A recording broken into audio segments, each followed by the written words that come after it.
konsekuensi syahadatain atau dampak atau pengaruh syahadat kepada seorang muslim. Begitu demi kita buka acara ini dengan baca suratul Fatihah. Al-Fatihah. Alhamdulillahirabbil alamin arrahmanir rahim maliki yaumiddin iyyaka na'budu wa iyyaka nasta'in ihdinas siratal mustaqim siratal ladzina an'amta 'alaihim ghairil maghdubi 'alaihim waladdallin. Fadhil Ustaz, silakan.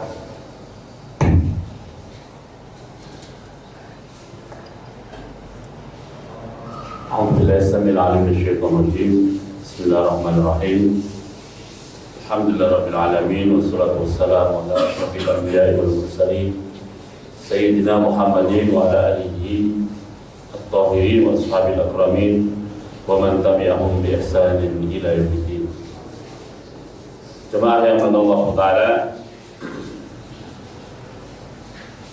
alhamdulillah wa syukurillah, dengan bimbingan taufik dan hidayah dari Allah SWT kita bisa menyelenggarakan pengajian pada siang hari ini. Kita mohon pada Allah SWT semoga pada pengajian kita siang hari ini Allah berikan pemahaman yang benar pada kita, dan apa yang kita pahami diberi berkah dan manfaat fi dinina wa ukhrana, amin. Jemaah yang dirahmati Allah SWT, kita sebagai seorang muslim, waktu kita lahir pertama kali kita disambut dengan dua kalimat syahadat melalui kalimat azan yang dikumandangkan pada kita. Allahu Akbar, Allahu Akbar, di antaranya adalah asyhadu an la ilaha illallah wa asyhadu anna Muhammadan Rasulullah. Dan pada waktu kita hendak meninggalkan dunia ini, yang masih hidup, yang masih sehat, diperintahkan agar mentalkin kita juga dengan dua kalimat syahadat. Mentalkin itu ya mendiktekan. Yang lagi sakarat itu dibacakan kepadanya dua kalimat syahadat dan diminta untuk menirukan. Walaupun di beberapa tempat dua kalimat syahadat mungkin dianggap terlalu panjang, akhirnya disingkat cuma disuruh nyebut saja, nyebut Allah, ya kan. Di kampung itu nyebut, maksudnya suruh nyebut Allah, ya. Jadi pertama kita muncul di dunia disambut dengan dua kalimat syahadat. Waktu meninggalkan kita diminta berpisah juga dengan dua kalimat syahadat. Nah, antara lahir dengan wafat itu sebenarnya kita dituntut untuk membuktikan dua kalimat syahadat itu dari lahir sampai wafat. Apakah wujudnya sholat, ataukah wujudnya sedekah, apakah wujudnya mengikuti majelis taklim seperti sekarang ini, ataukah wujudnya bekerja. Semuanya itu pada hakikatnya adalah kita diminta membuktikan dua kalimat syahadat kita. Diminta membuktikan dua kalimat syahadat. Manakala sepanjang hayat kita itu kita bisa membuktikan bahwa kita ini orang-orang yang konsisten dengan syahadat, maka insya Allah kita akan termasuk orang-orang yang terkategori mati syahid. Terkategori mati syahid, ya. Jika sepanjang hayat kita ini kita tidak bisa membuktikan bahwa kita adalah orang-orang yang konsisten dengan kalimat syahadat, kalau istilah Arabnya nggak ada, tapi kalau istilah di kampung saya namanya mati sangit. Tahu sangit? Apa itu sangit? Gosong, ya kan? Kalau makan diberi nasi sangit mau nggak? Intip bau, ya kan? Bau. Jadi syahadat itu sebenarnya begitu ya. Nah, jemaah dimuliakan Allah SWT, tuntutan agar kita membuktikan itulah yang sering disebut dengan istilah konsekuensi kalimat syahadat. Konsekuensi ya. Nah, sejauh mana kita mewujudkan konsekuensi dari dua kalimat syahadat ini? Jemaah yang dimuliakan Allah SWT, saya beri gambaran sedikit tentang isi kalimat syahadat ini, walaupun sudah sering kita mengucapkannya. Inti dari kalimat syahadat itu adalah la ilaha illallah Muhammadun Rasulullah. Kalau terjemahannya kita apa ya? La ilaha illallah, tidak ada Tuhan yang berhak disembah selain Allah. Wa anna Muhammad Rasul, dan bahwasanya Nabi Muhammad itu utusan Allah. Itu terjemahannya. Tapi maknanya itu dalamnya, gambaran tentang kedalaman makna itu kira-kira begini. La ilaha itu tidak ada Tuhan yang berhak disembah. Terjemahannya begitu. Di situ ada kata-kata ilah, la ilaha. Apa itu ilah? Ya.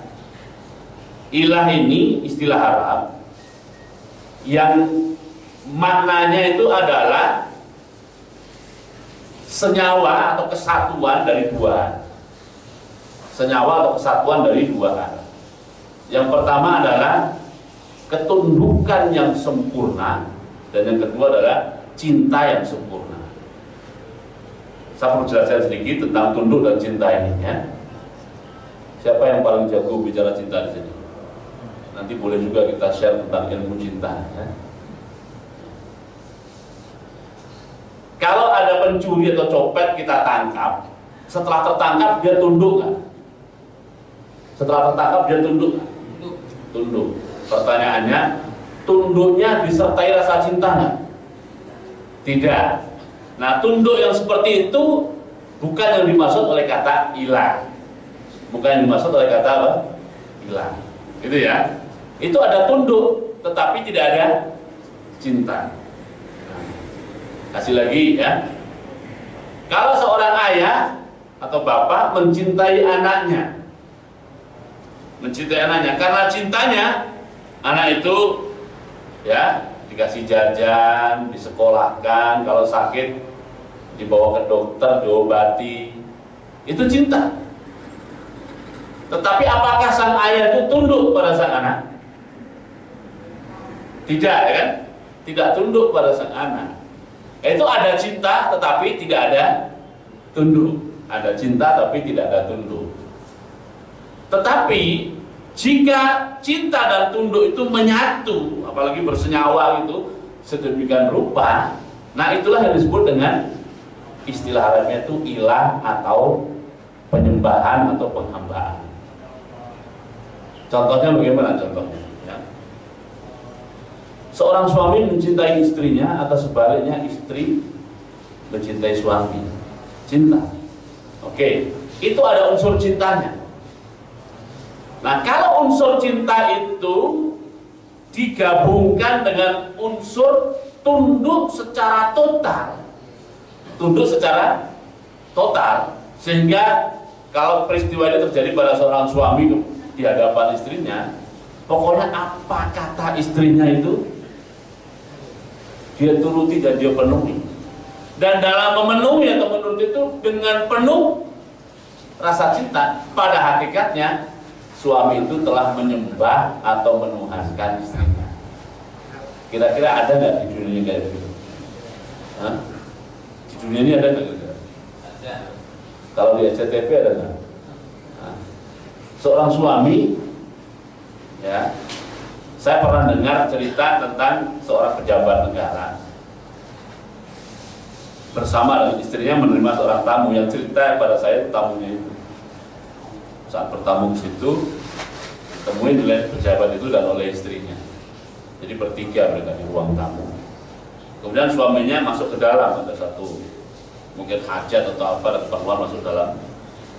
Itu istri pejabat itu mengatakan, memanggil suaminya itu papa. Kalau papa, Itu ibaratnya bagi saya itu sudah seperti kerbau yang dicocok hidungnya. Artinya tunduk tunduknya kepada kemauan istri. Nah, ini tunduknya sudah ada. Pertanyaannya lagi, satu lagi adalah saat dia tunduk pada istrinya itu, apakah tunduknya itu dipenuhi oleh rasa cinta yang sepenuhnya? Jika iya, pada hakikatnya suami itu telah menyembah atau menuhankan istrinya. Sebaliknya pun terjadi. Gitu ya. Nah, la ilaha illallah itu saat diucapkan oleh kita, pada hakikatnya kita mengatakan begitu, bahwa tidak ada yang aku itu tunduk setunduk-tunduknya dengan sepenuh cinta saya kecuali hanya kepada Allah Subhanahu wa ta'ala. Itulah la ilaha illallah. Pertanyaan lagi, pada saat kita sholat ini ada berdiri, baca Quran, ada ruku, ada sujud. Pertanyaannya, ada nggak unsur tunduknya di situ kita? Ada ya? Tapi sepenuh cinta nggak kita melakukan itu? Insya Allah ya. Kalau belum, artinya kita perlu meningkatkan kualitas ibadah kita. Karena harusnya itu semua dilakukan dengan penuh ketundukan dan penuh rasa cinta. Itu baru namanya ilah atau ibadah. Ya, contohnya misalnya yang teladan pertama kita Nabi kita Muhammad SAW. Nabi Muhammad SAW ini mendapatkan informasi dari Allah SWT, wahyu ya, melalui wahyu. Muhammad, kira-kira begitu ya, dosamu yang telah lalu dan yang akan datang, artinya belum dilakukan, sudah aku ampuni. Ini kira-kira kalau jamaah di sini termasuk saya, mendapatkan jaminan begitu dari Allah, masih mau sholat ya kira-kira? Buat apa ya kan? Orang yang lalu sudah dihapus, yang akan datang pun belum dilakukan, juga sudah dihapus. Itu jaminan dari Allah SWT. Ya. Nah, tetapi suatu malam beliau SAW didapati oleh salah seorang istri beliau bernama Aisyah radhiyallahu. Beliau melakukan sholat malam, bukan wajib ya, sholat sunat ini. Sholat malam setengah malam. Ada di antara kita yang sholat malamnya setengah malam? Ya kalau masih bisa witir alhamdulillah ya kan. Gitu kan? Nah beliau itu sholat setengah malam dan baca Qur'annya waktu berdiri setelah Fatihah itu panjang. Sehingga berdirinya lama. Ya kira-kira baca surat Al-Baqarah lah 1 rakaat. Ini kalau di sini dibikin tarawih begitu, rakaat pertama Al-Baqarah, rakaat ketiga masih ada yang ikut ya kira-kira. Rakaat ketiga, ya. Sudah pergi semua ya. Nah, ini saya ingin memberi contoh nanti ya tentang ibadah atau ilah.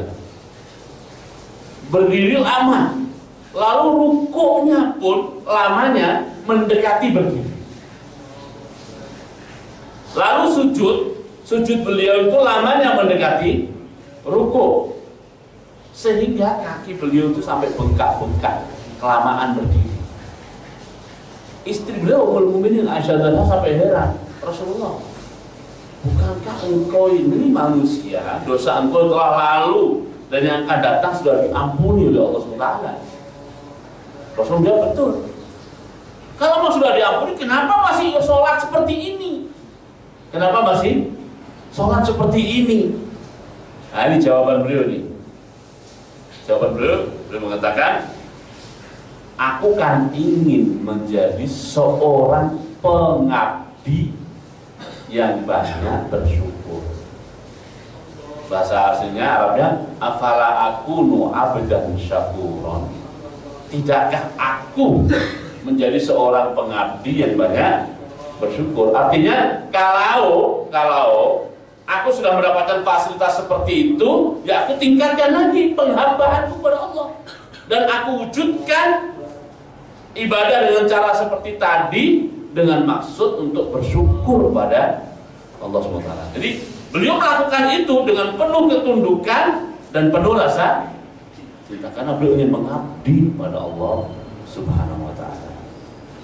Nah, jemaah Allah Ta'ala, itulah makna gambaran tentang makna la ilaha illallah. Yang kedua adalah gambaran makna tentang Muhammadun Rasulullah. Muhammadun Rasulullah, artinya Nabi Muhammad SAW itu adalah utusan Allah. Ini penjelasannya sederhananya begini ya. Allah SWT menghendaki kita untuk menghambakan diri kita kepadanya. Kita pun bertanya, caranya bagaimana ya Allah? Mengabdi itu gimana caranya? Kira-kira Allah menjawab kemudian, aku sudah kirim seorang utusan, dialah akan menjelaskan dan mencontohkan bagaimana pengabdian itu harus dilakukan. Namanya Muhammad. Gitu. Maka ikutilah dia, pelajarilah semua yang diajarkan. Nah, Muhammadun Rasulullah itu maknanya adalah bahwa kita akan mempelajari sosok Nabi Muhammad SAW. Kita akan mempelajari semua ajaran beliau dan kita akan mengamalkannya sebagaimana dicontohkan oleh beliau. Itu makna dari apa? Muhammadun Rasulullah. Lalu dua kalimat ini, tidak ada yang berhak aku sembah kecuali Allah dan bahwasanya Muhammad Rasulullah, kita kemas dengan kemasan dua kalimat syahadat sehingga berbunyi menjadi asyhadu an la ilaha illallah wa asyhadu anna Muhammadan Rasulullah. Aku bersaksi bahwasanya tidak ada Tuhan yang berhak disembah kecuali Allah dan bahwasanya Nabi Muhammad SAW itu utusan Allah. Artinya dua kalimat tadi itu kita kemas dengan kemasan persaksian, kemasan persyahadatan. Bahasa sininya itu kita kemas dengan kemasan ikrar. Kita kemas dengan kemasan apa? Ikrar. Aku berikrar bahwa tidak ada Tuhan yang berhak disembah kecuali Allah dan aku berikrar bahwasanya Nabi Muhammad SAW itu adalah utusan Allah. Artinya ikrar itu kita mengatakan tidak ada yang aku tunduk kepadanya dengan setunduk-tunduknya disertai rasa cinta yang sepenuhnya kecuali hanya kepada Allah. Dan tidak ada yang sosok yang akan aku pelajari, aku akan baca pengajaran-pengajarannya dan aku ikuti praktek-prakteknya kecuali sosok itu adalah Nabi Muhammad. Itulah ikrar kita. Nah, setelah kita ikrarkan, tentunya setelah ikrar itu ada namanya konsekuensi. Ada namanya apa? Konsekuensi. Gitu ya. Mohon maaf kalau belok dulu mukadimahnya. Nah, seperti apa konsekuensinya? Nah, sudah dilirik jamnya. Sampai jam berapa? 1/4. Termasuk tanya jawab.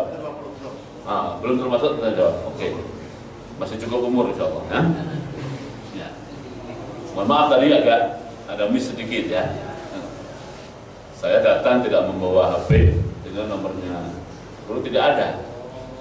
Berdasarkan ingatan saya kayaknya disebut-sebut di SMS lantai 19 ya kan. Langsung saja naik 19. Sampai 19. Mau ketemu siapa Pak? Saya juga lupa ingat namanya. Kalau nggak salah grup namanya. Bagian apa Pak? Nggak tahu juga. Jadi nunggu di sana lama, sempat sholat juga di sana ya. Jadi alhamdulillah ada jalan keluar dari Allah SWT ya. Ya, konsekuensi. Nah, setelah kita berikrar itu ada konsekuensinya. Apa konsekuensinya? Ya berarti konsekuensi sederhananya, simpelnya adalah kita tidak akan tunduk kepada siapapun, tapi tunduk yang disertai rasa cinta kecuali kepada Allah. Ya. Artinya kalau tunduk pada selain Allah ya boleh tunduk pada aturan, ya kan? Tunduk pada ikatan kerja boleh, tapi tidak boleh tunduk yang sempurna. Sempurna itu nomor 1, tidak ada mengalahkan dia. Nah, oke. Itu catatannya. Kedua adalah tunduk yang disertai cinta sepenuhnya juga. Gitu. Boleh nggak seorang suami tunduk pada istrinya? Ya boleh. Kalau pandangan atau pendapat istrinya itu lebih benar daripada pendapat dirinya, ya tunduk ikutin dia. nggak apa-apa begitu kan? Nah, atau sebaliknya, seorang istri tunduk pada suaminya, ya boleh. Tapi kalau tunduk secara mutlak dan sempurna, pokoknya salah atau benar, aku ikutin dia, dan itu dilakukan dengan penuh cinta, nah ini yang tidak boleh. Ini sudah melanggar apa? Pernyataan ikrarnya. Pernyataan ikrarnya. Oke, itu gambaran konsekuensi. Saya langsung lompat kepada contoh saja. Saya langsung lompat pada contoh.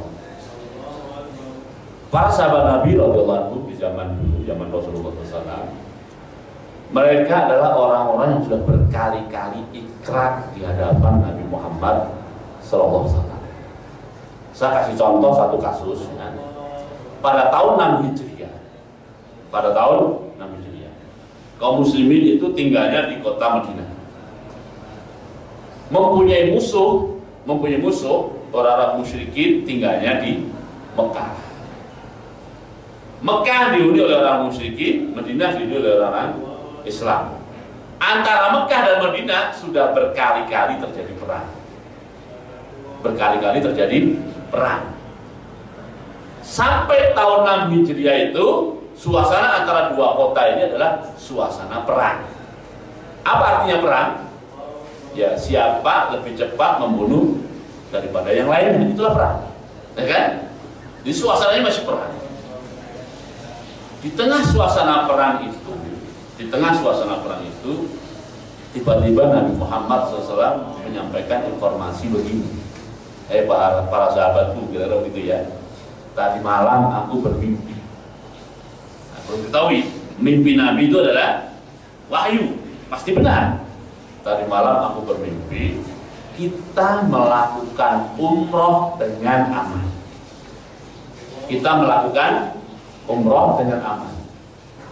Kalau umroh dilakukannya di mana? Di Madinah atau di Mekah? Di Mekah. Artinya orang Islam Madinah pergi ke Mekah menunaikan umroh dengan aman. Padahal suasana antara dua kota itu suasana apa? Perang. Mungkin nggak kira-kira? Menurut analisa politik, apakah analisa perang atau analisa apa? Ini nggak mungkin, mustahil orang Islam bisa masuk ke Mekah dengan aman, apalagi bisa menunaikan umroh, apalagi rame-rame melakukan umrohnya. Mustahil. Begitu. Itu analisa lahiriah. Tapi akidahnya, imannya mengatakan yang memberi informasi siapa? Nabi Muhammad. Informasi Nabi Muhammad pasti benar. Jadi di sini terjadi benturan antara logika keimanan harus percaya pada informasi Rasulullah dan logika lahiriah mengatakan mustahil umroh dengan aman. Kira-kira begini lah ya. Nah, kira-kira kadang-kadang kan di sini ada kampung yang tawuran. Dua kampung tawuran. Biasanya di mana ya? Tawuran. Berlan melawan. Berlan berhadapan dengan itu bisa segitiga, bisa segi empat, itu perang gitu ya. Saya pernah tinggal di sana soalnya ya. Seberangnya yang timur sana namanya Tegal-Parang. Bukan Tegal-Parang, maaf. Tegalan. Tegalan. Berlan dengan Tegalan itu perang. Nah, tiba-tiba salah satu apakah Berlannya atau Tegalannya mengatakan, yuk kita jalan-jalan ke apa? Jalan-jalan ke seberang, aman kok. Kira-kira gimana tuh dengar informasi gitu? Gila bukan gitu. Barusan tadi malam tawuran, masa siang-siang mau jalan-jalan di situ dengan aman? Gak mungkin, ya kan? Gak mungkin. Itu lahiriahnya. Tapi keimanannya mengatakan ini yang menyampaikan informasi siapa? Rasulullah SAW. Dan informasi beliau pasti benar. Nah, disinilah para sahabat Nabi diuji keimanannya, dan bahasa kita ini diuji ikrar syahadatnya. Apakah lebih percaya kepada bahasa iman ataukah lebih percaya kepada bahasa lahiriah? Ternyata para sahabat Nabi radhiyallahu anhum itu ada 1.400 sahabat Nabi yang lebih memperturutkan bahasa imannya.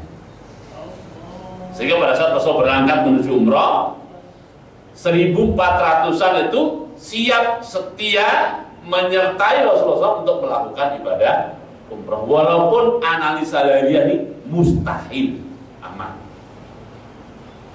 Udah, setelah mereka siap, itu baru ujian pertama kebenaran informasi dari Rasulullah.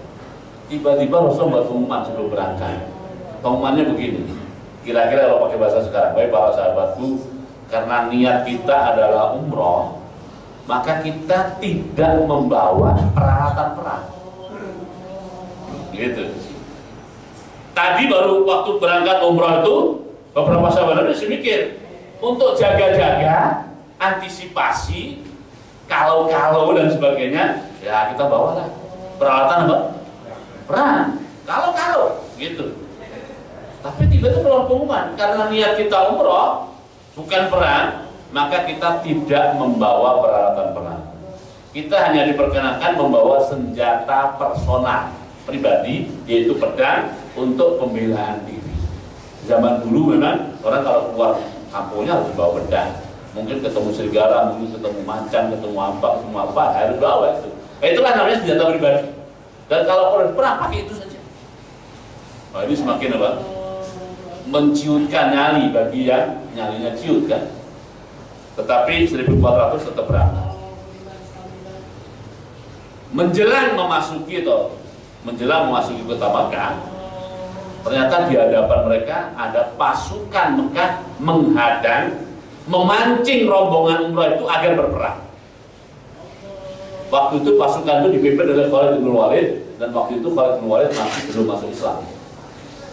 Jadi Khalid bin Walid dengan pasukan kudanya itu sengaja menghadang dan mencari gara-gara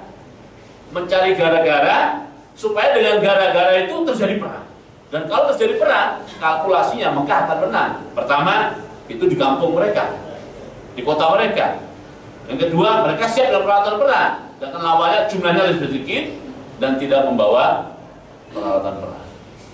Rasulullah bersabda lagi, ini ujian ketiga. Karena memang niat kita bukan untuk perang dan jalan dihadang, maka kita perlu jalan memutar, mengambil jalan alternatif supaya tidak ketemu dengan mereka.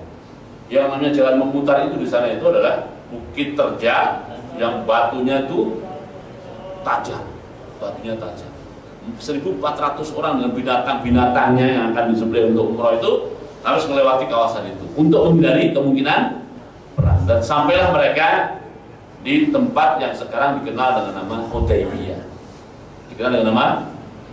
Singkat cerita, begitu di situ akhirnya terjadi perundingan. Poin perundingannya diantaranya mengatakan penduduk Madinah tidak boleh umroh tahun ini. Tahun ini harus pulang lagi ke Madinah, nggak boleh. Dan boleh umroh tahun depan. Ini ujian keberapa? Ujian keempat pada para sahabat Nabi.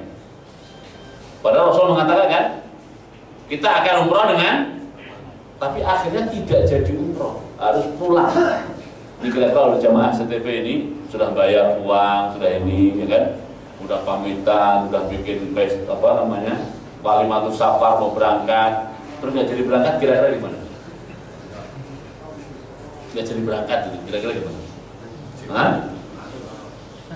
Mending kalau nggak jadi berangkatnya masih di Soekarno Hatta ya. Orang tahu ceritanya kenapa tidak jadi berangkat. Kalau sudah sampai Jeddah harus pulang, kira-kira gimana? Jadi udah terbang, udah mendarat di Jeddah, terus di sana kata imigrasi Saudi nggak boleh masuk, harus pulang lagi. Kira-kira gimana? Oh, luar biasa ya.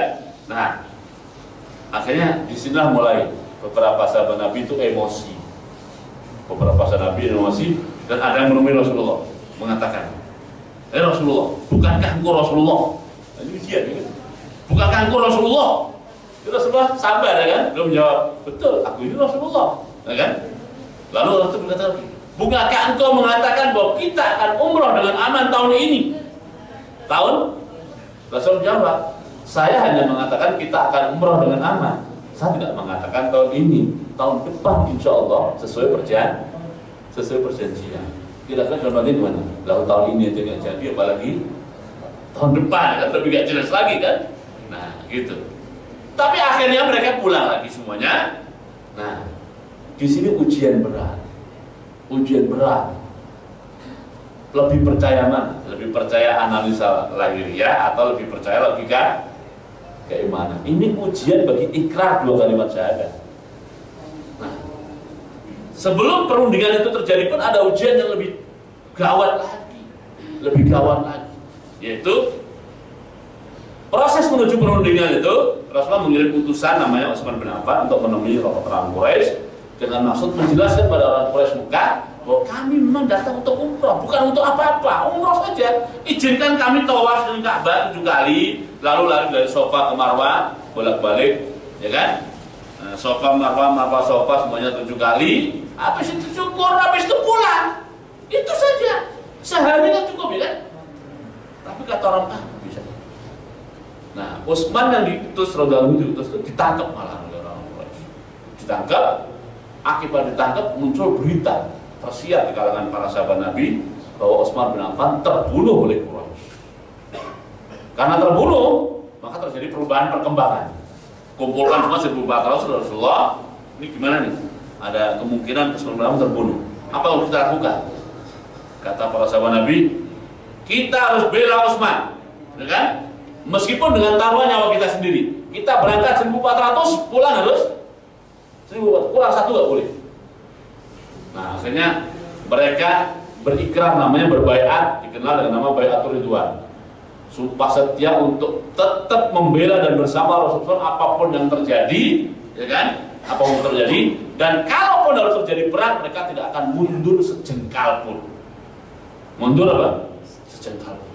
Nah, ini gambaran kenapa para sahabat Nabi itu dijamin masuk surga oleh Allah SWT. Karena memang tingkat mereka dalam memenuhi konsekuensi atau tuntutan 2 kalimat syahadat itu sampai ke tingkat seperti itu.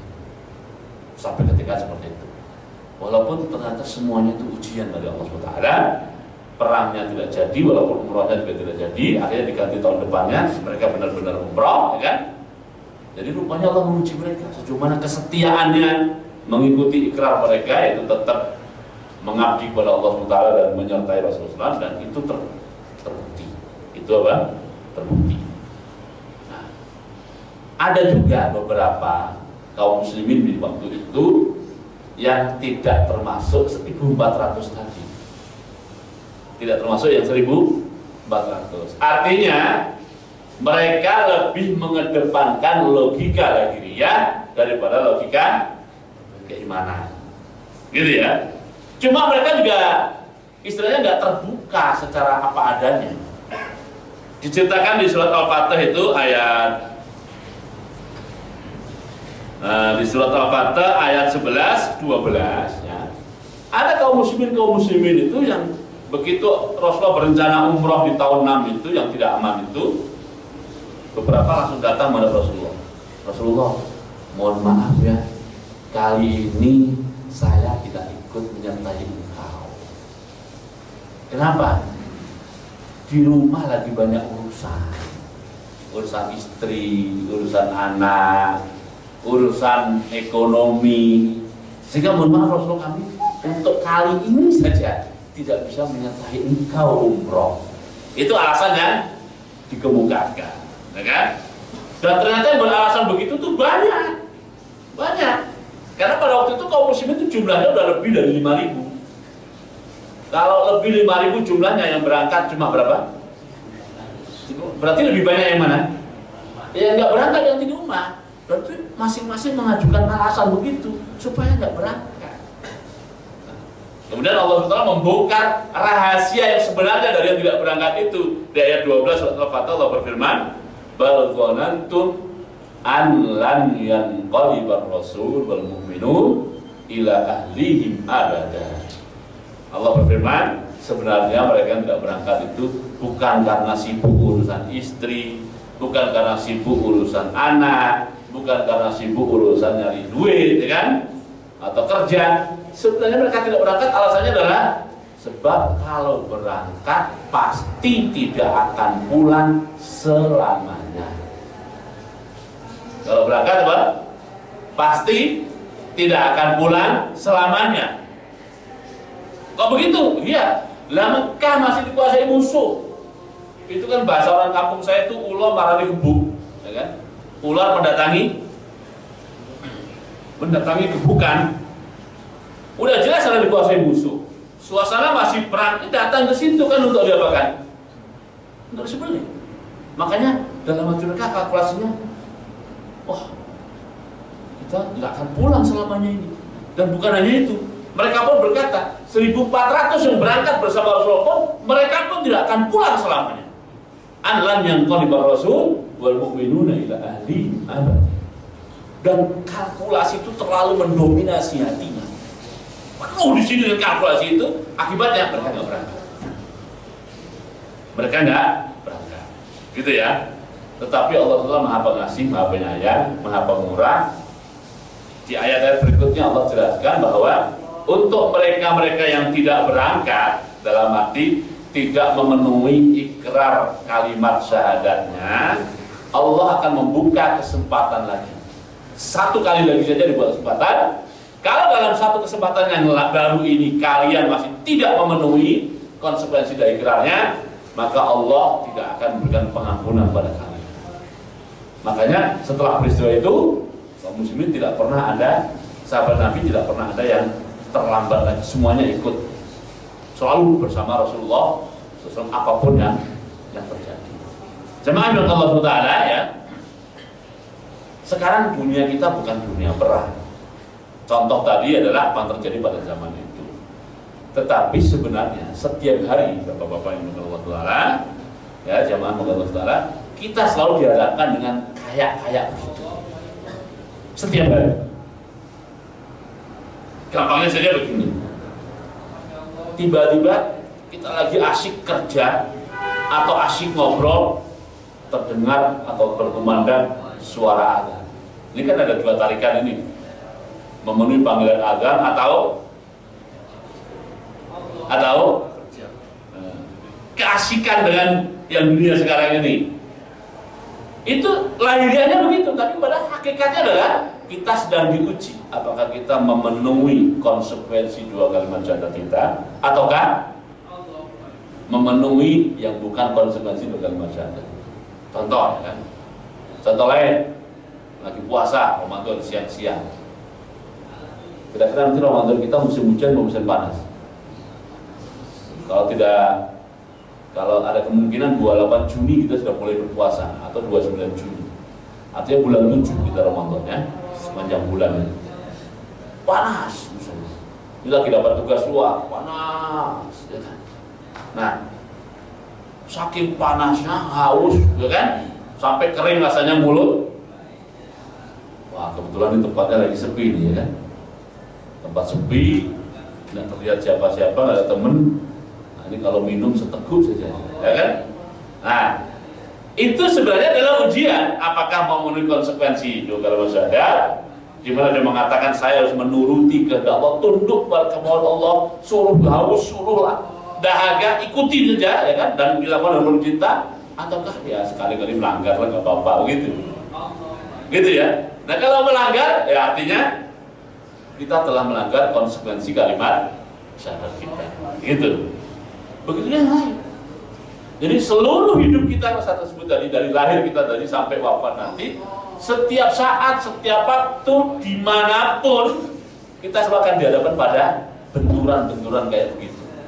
Dua logika untuk tunduk dan taat pada Allah sepenuhnya dengan penuh rasa cinta, ataukah logika menuruti yang bukan kehendak Allah dan Rasulnya. Setiap saat ketemu yang begitu-begitu, ya kan? Nah, kalau kita terus-menerus memenuhi sampai akhir hayat kita disebutnya sebagai orang yang istiqomah dengan dua kalimat syahadatnya, maka ya, pada saat nyawanya dicabut, dia mendapatkan pengumuman dari para malaikat ya.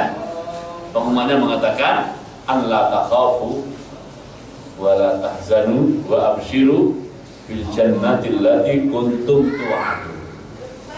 Kamu tidak usah sedih, tidak usah takut, dan gembiralah. Surga sudah menunggumu dan dia pun melihat surga. Makanya orang itu meninggal dalam keadaan tersenyum. Kenapa?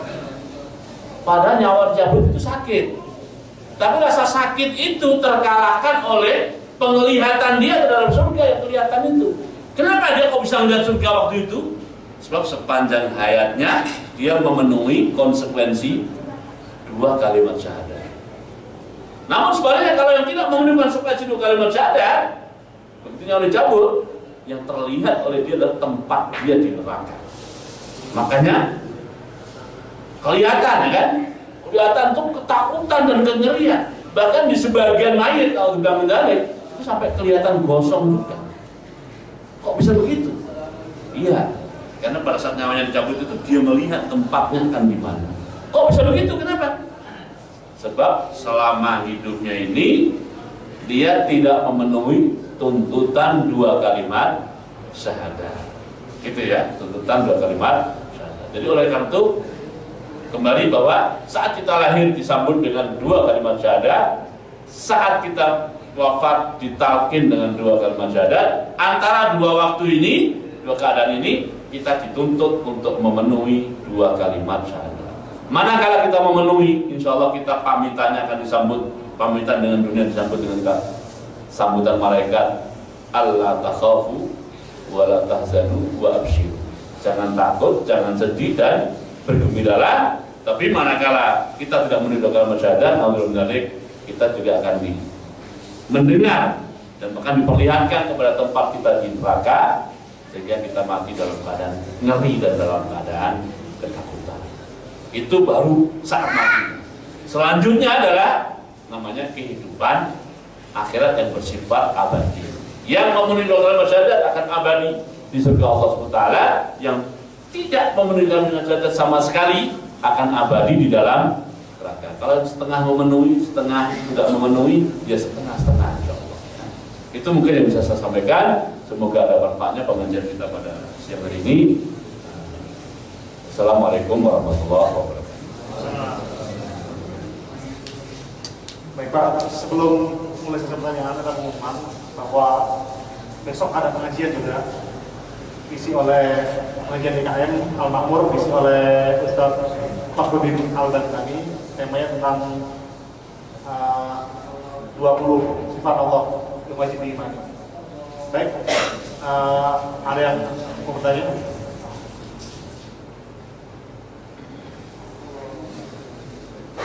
Mas, apa? Majalah. Waalaikumsalam warahmatullahi wabarakatuh. Sering menemui saat ini Ustaz banyak kaum itu yang baru-baru mengikrarkan tauhidnya kan. Tapi di dalam itu ada unsur-unsur keduniaan yang menyertainya gitu Ustaz.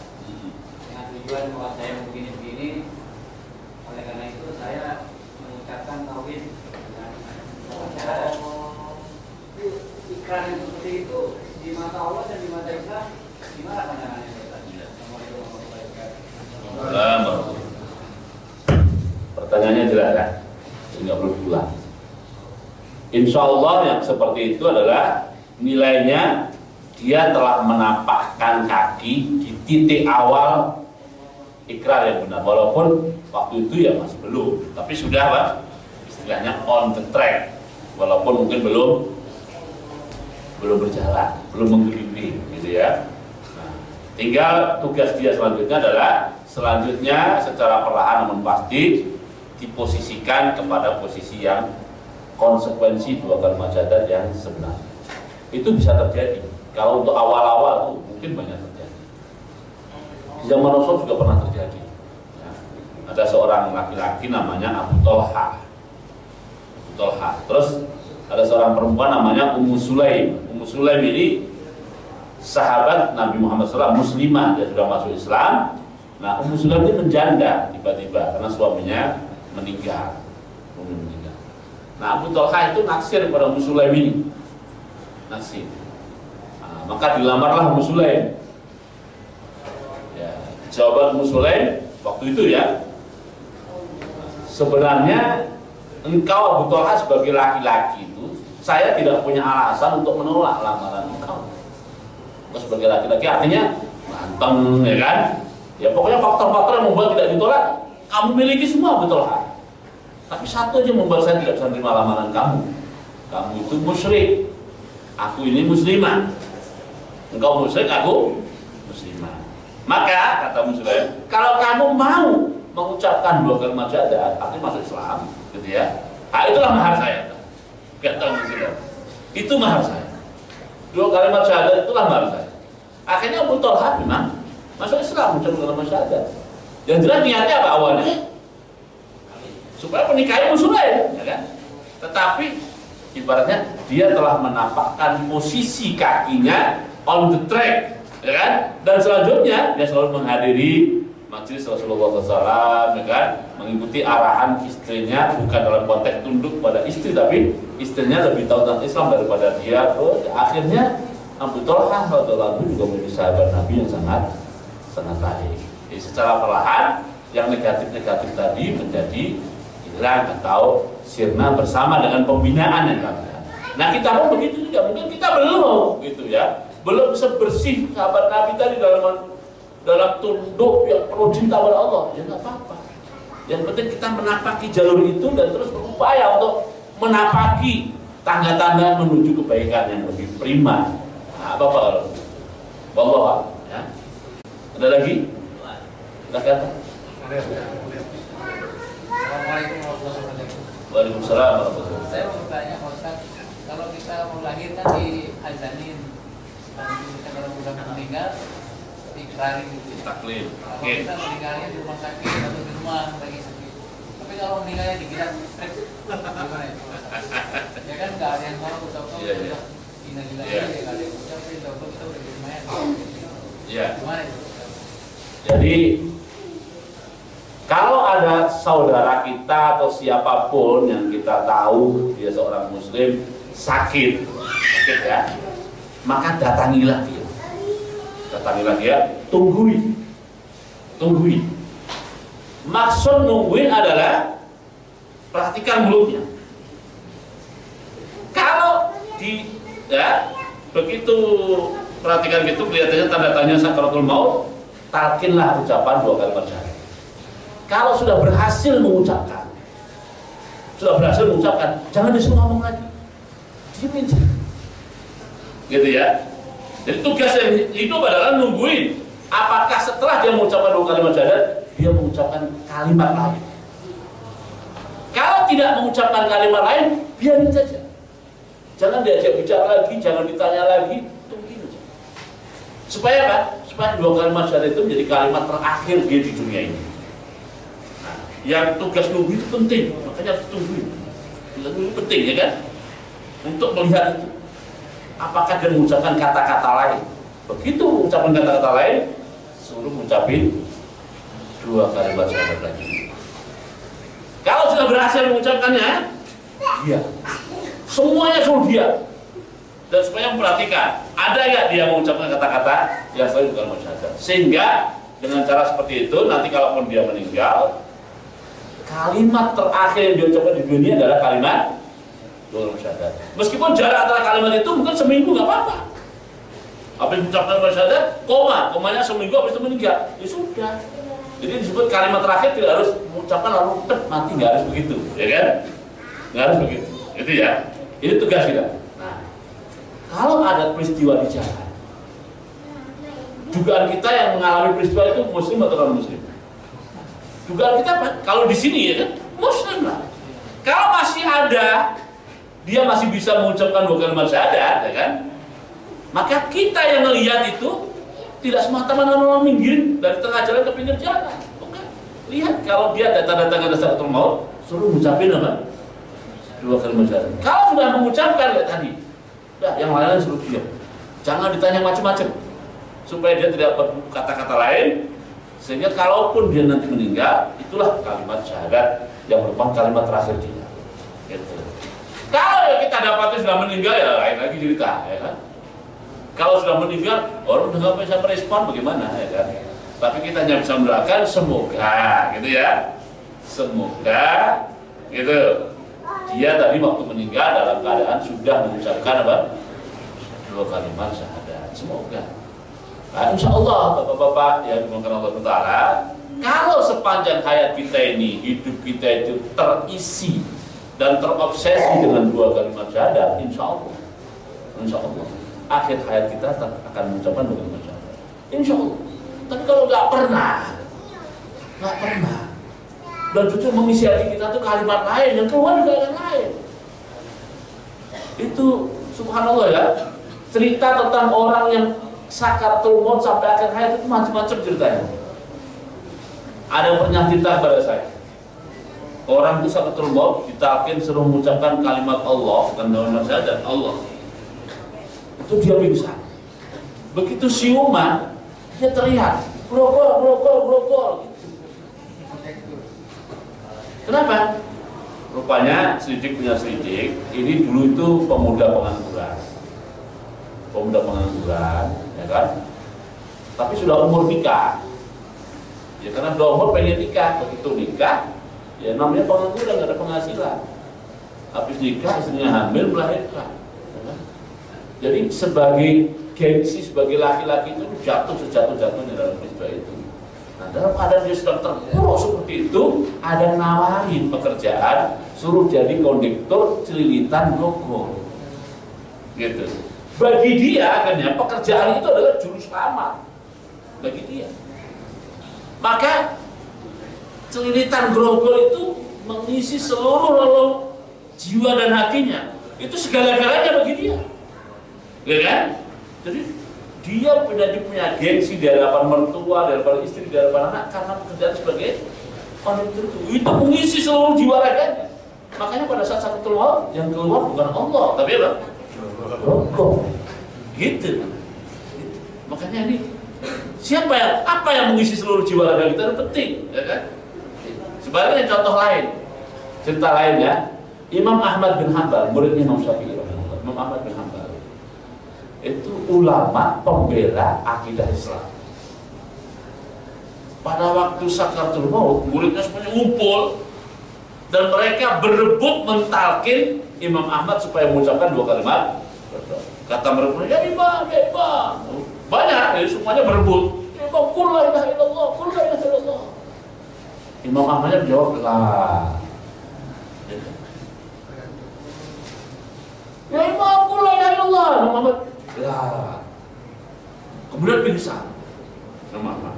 Karena sakaratul maut cabut nyawa itu sakit, pingsan. Nah pada saat pingsan itu dikira oleh muridnya Imam Ahmad meninggal dunia. Semuanya menangis. Semuanya apa? Nah, sebab ini ulama pembela akidah Islam, akhir hayatnya kalimatnya apa? Lah, semuanya menangis.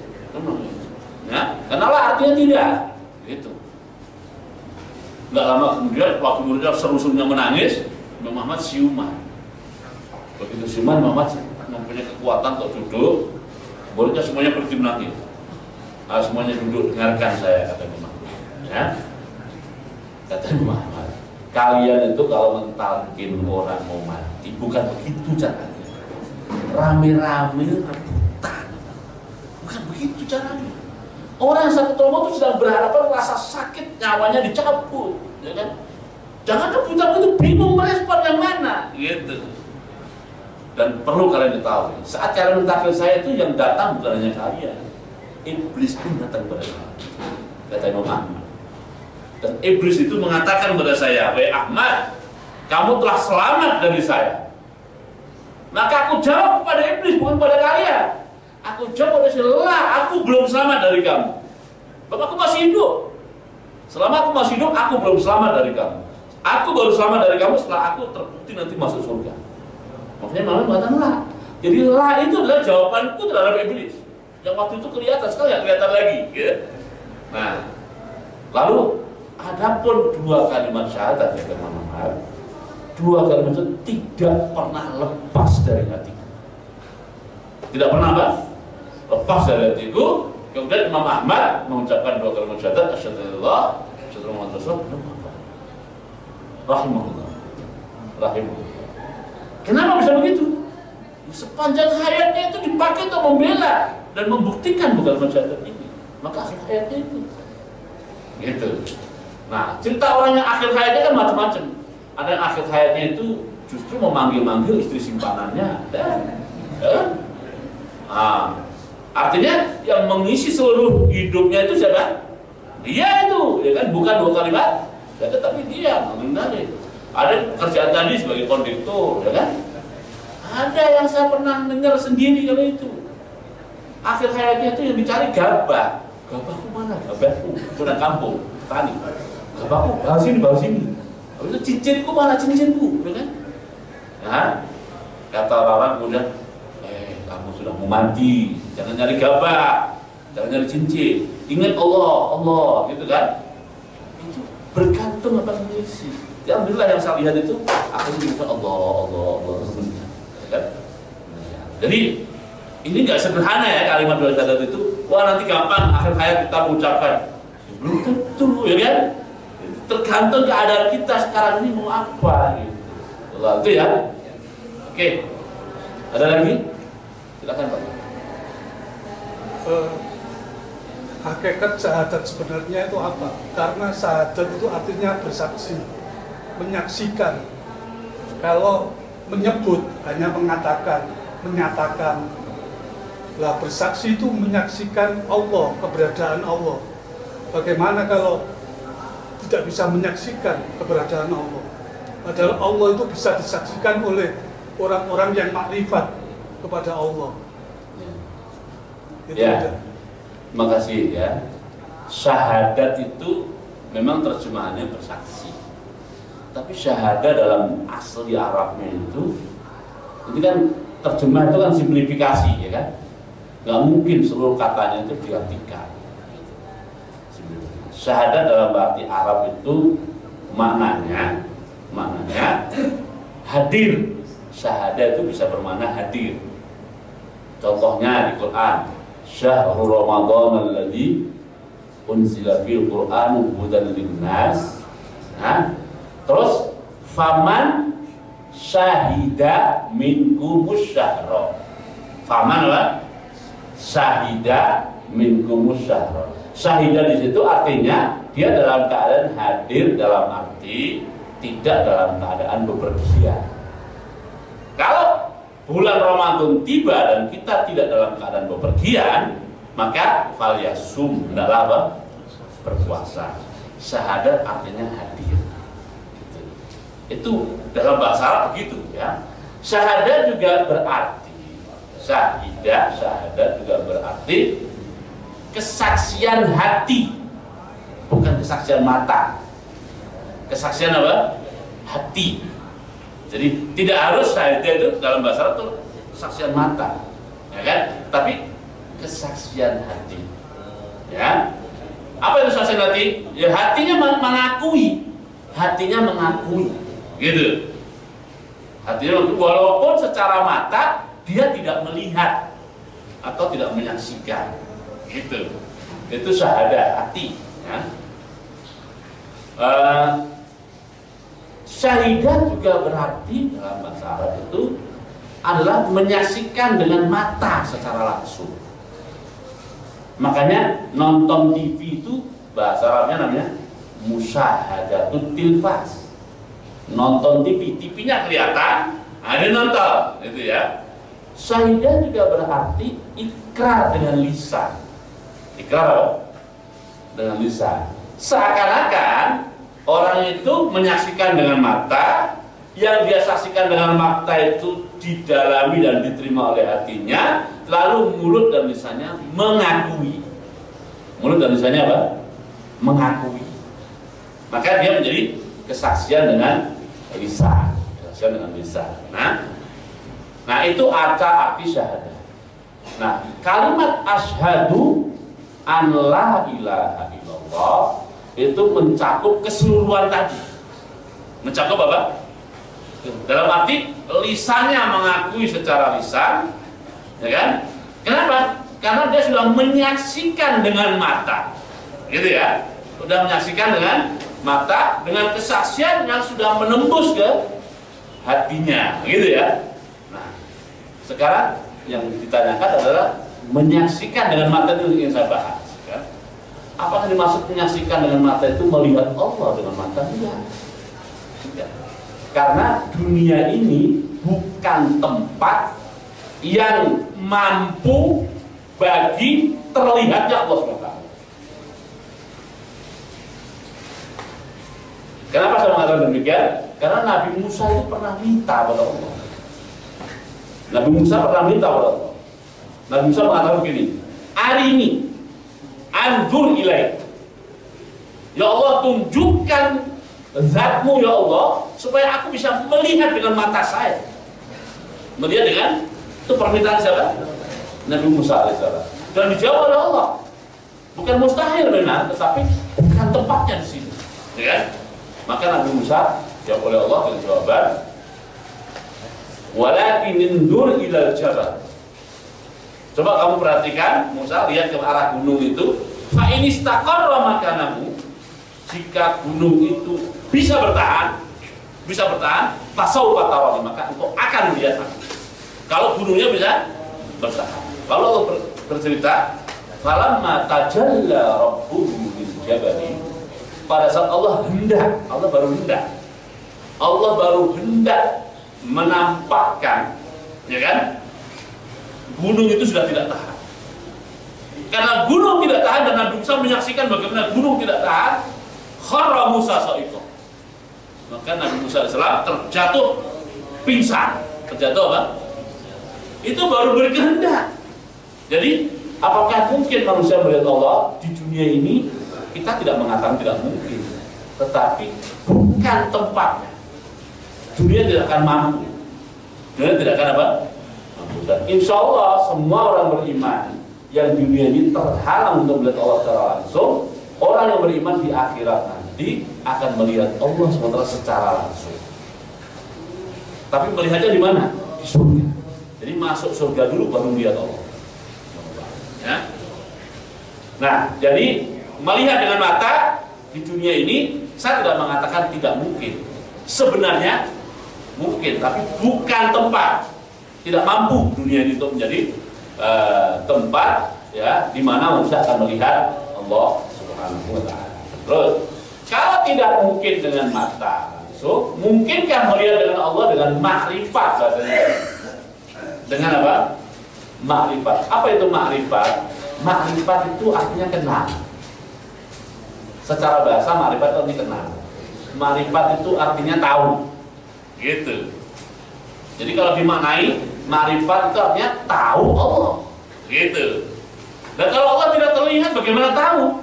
Ya tahu dari dua pintu. Dari ayat-ayatnya yang kita baca, yaitu Al-Quran, dan dari ayat-ayatnya yang kita saksikan. Yang apa? Kita saksikan.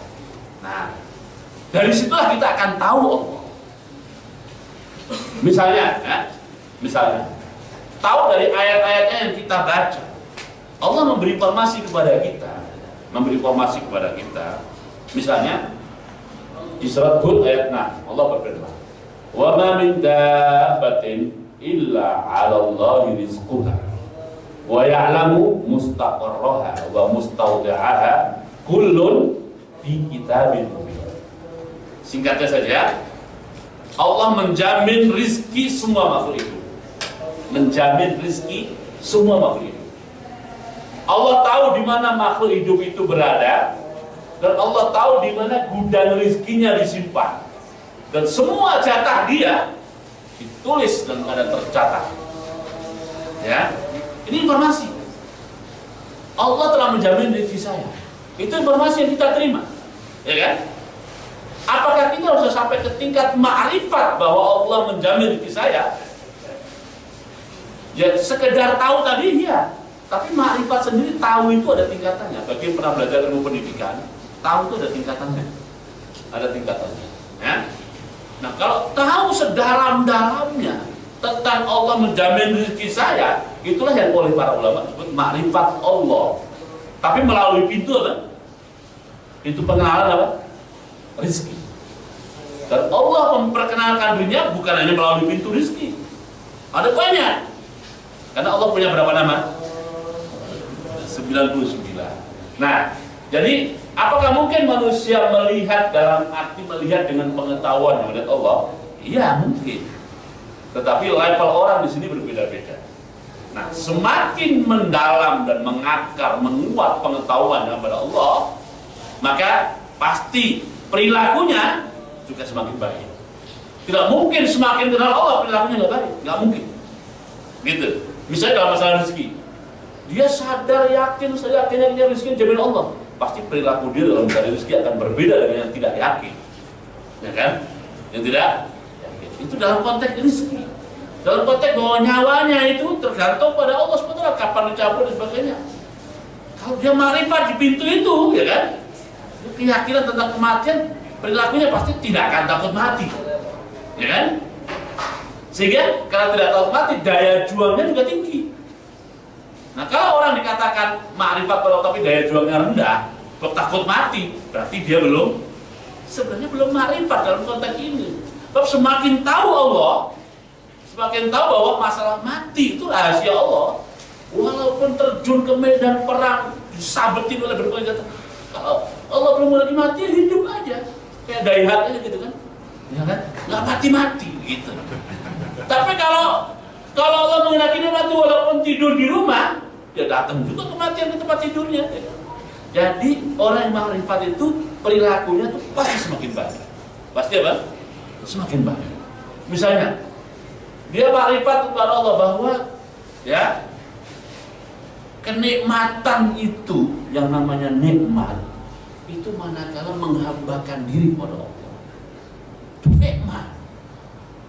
Nah, maka pada saat dia sudah disebut makrifat begitu, pasti dia semakin menghamba, rajin sholat, rajin ibadah gitu. Kalau orang disebut makrifat tapi nggak ibadah, ya berarti nggak kenal gitu. Sebab orang yang kenal, memang kenal kan, bukti kenalnya apa? Semakin ibadah gitu. Jadi mungkin manusia melihat Allah, syahadat bersaksi dalam arti melihat melalui makrifat ini mungkin. Tapi pintunya dari situ ayat-ayat atau dari alam semesta. Misalnya begini, masih bicara rezeki tadi, tapi bukan ayat Quran, tapi ayat alam semesta. Itu ikan salmon. Ikan salmon itu kalau mau menetaskan telur, itu dia berpuasa, menempuh perjalanan puluhan ribu kilometer dari belahan dunia Samudra Pasifik sebelah selatan, terus ke arah utara sampai mendekati kutub utara. Dia mencari di mana dia dulu menetas. Dia dulu menetas itu dicari sungainya. Padahal situ tempat dia menetas dulu itu adalah dataran tinggi. Untuk sampai ke situ harus melewati air terjun yang sangat deras. Nah, ikan salmon itu melawan arus air terjun itu untuk sampai ke lokasi di mana dia dulu ditetaskan. Ya kan? Begitu sampai lokasi di mana dulu dia ditetaskan, keluarlah seluruh telur yang terkandung dalam tubuhnya itu, semuanya keluar, dia pun mati. Salmon pun apa? Mati. Artinya yang tersisa di situ tinggal apa? Tinggal telur. Tinggal apa? Tinggal telur. Tapi Allah menjamin rezeki calon makhluk hidup yang bernama salmon dalam telur itu, ya kan? Nah, apa yang mengelilingi hakikat jati dirinya dalam telur itu adalah makanan bagi dia sampai dia menetas, sampai itu habis. Setelah itu dia perlu makan lagi. Makanannya apa? Busukan-busukan ikan salmon di situ telah menjadi nutrisi baik bagi dia. Dia makan itu. Ini Allah menjamin rezeki dia. Kira-kira kalau salmon itu tidak makrifat, mau nggak dia menempuh perjalanan puluhan ribu kilometer ke selatan untuk menetap di sebelah utara sana tadi, kutub sebelah utara, ya kan? Tapi karena yakin dia, salmon yakin ini Allah sudah menjamin rezekinya ada di situ sudah. Nah, kalau kita menyaksikan yang begitu-begitu, bukan ayat ya, tapi apa? Ada sebentar, makrifat kita semakin mendalam, gitu ya. Nah, saya ingin memberi gambaran sedikit tentang makrifat mendalam. Jadi kira-kira begini. Pada saat kita sedikit tahu tentang Allah, itu ibaratnya satu tetesan di kertas, tes, tinta. Ada import bahan pengetahuan kedua, netes lagi di situ, tes. Bisa jadi tetesan lebarnya itu masih sama dengan pertama, yang berbeda banyak ketebalannya, gitu kan? Dapat maklumat yang ketiga, netes lagi di situ. Semakin banyak yang menetes, maka semakin tepat. Gitu. Nah, maka orang itu disebut makrifat pada Allah itu adalah secara terus ada informasi-informasi yang masuk pada dirinya tentang Allah. Nah, informasi itu sumbernya dua. Ayat yang kita baca itu Quran, termasuk dalam pengertian itu adalah bagian dari wahyu adalah hadis Nabi, karena beliau adalah penjelas Quran. Dan sumber kedua adalah ayat-ayat terbentang di alam semesta. Nah, semakin banyak itu yang masuk, maka ma'rifat kita semakin tinggi. Dan kalau sudah ma'rifat seperti itu, pasti perilakunya akan mendekati perilaku Nabi Muhammad. Bukan semakin jauh dari ibadah. Ya. Kalau semakin jauh artinya dia tidak ma'rifat. Artinya, wallahu a'lam. Sudah selesai, mungkin bisa berdoa. Ya. Allahumma shalli ala sayyidina Muhammad wa ala sayyidina Muhammad kama shallaita ala sayyidina Ibrahim wa ala sayyidina Ibrahim wa barik ala sayyidina Muhammad wa ala sayyidina Muhammad kama barakta ala sayyidina Ibrahim wa ala sayyidina Ibrahim fil alamin innaka Hamidum Majid. Allahumma hamdan syakirin hamdan yuwafi ni'amahu wa yukafi mazidah. Ya Rabbana lakal hamdu kama yanbaghi li jalali wajhika al-karim wa 'azimi sultanik. Allahumma taqabbal minna innaka antas samiul 'alim wa tub 'alaina innaka antat tawwabur rahim. ربنا لا تؤاخذنا إن نسينا وأخطأنا ولا تحمل علينا إصرا كما حملته على الذين من قبلنا ربنا ولا تحملنا ما لا طاقة لنا به واعف عنا واغفر لنا وارحمنا أنت مولانا فانصرنا على القوم الكافرين ربنا لا تزغ قلوبنا بعد إذ هديتنا وهب لنا من لدنك رحمة إنك أنت الوهاب ربنا إنك جامع الناس جميع لا ريب فيه إنك لا تخلف الميعاد ربنا اجعلنا مقيم الصلاة وذريتنا ربنا تقبل دعاءنا ربنا اغفر لنا ولوالدينا وللمؤمنين يوم يقوم الحساب ربنا هب لنا من أزواجنا وذرياتنا قرة أعين واجعلنا للمتقين إماما اللهم حبب إلينا الإيمان وزينه في قلوبنا وكره إلينا الكفر والفسوق والعصيان واجعلنا من الراشدين ربنا آتنا في الدنيا حسنة وفي الآخرة حسنة وقنا عذاب النار سبحان ربك رب العزة عما يصفون وسلام على المرسلين والحمد لله رب العالمين السلام عليكم ورحمة الله وبركاته. Assalamualaikum warahmatullahi wabarakatuh.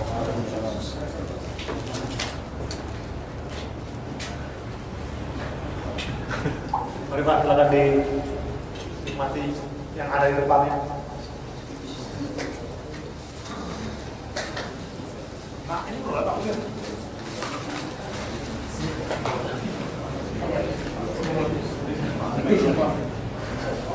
Nggak ada di depannya. Ada. Itu. Ada.